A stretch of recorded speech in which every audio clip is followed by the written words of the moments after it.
বিইমামিহিম। আল্লাহু আকবার বলেন। আল্লাহ বলেন কিয়ামতের ময়দানে আমি প্রত্যেকটা নেতাদেরকে ডাকবো। আল্লাহ কাদেরকে ডাকবেন? আরো জোরে বলেন। বর্তমানে নেতার কোনো অভাব নাই, যে সেই নেতা হয়ে যায়, কিন্তু খবরদার এমন কোন নেতা হওয়া যাবে না যেই নেতা নামাজ পড়ে না, রোজা রাখে না। কথা বলে ঠিক কিনা? আমাদের সমাজে প্রত্যেকটা নেতা, প্রত্যেকটা শ্রোতা নামাজি হতে হবে, তাহলে আল্লাহর কাছে যেই দোয়া করবে সেই দোয়া কবুল হয়ে যাবে। সাইয়েদনা হযরত ওমর ফারুক রাদিয়াল্লাহু তাআলা আনহু রাতের ঘুম তার হারাম হয়ে যেত, প্রত্যেক রাত্রিতে ঘুরে ঘুরে ওই মদিনার জমিনে, মক্কার জমিনে আপনার জনগণের খোঁজ নিয়ে বেড়াতেন। কোন সুবহানাল্লাহ। একেই বলে হলো নেতা।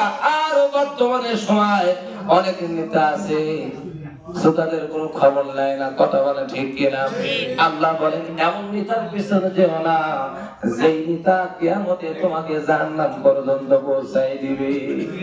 সেই জন্য নেতা বাঁচতে হবে। নেতার মধ্যে নামাজ আছে কিনা? ঠিক কিনা?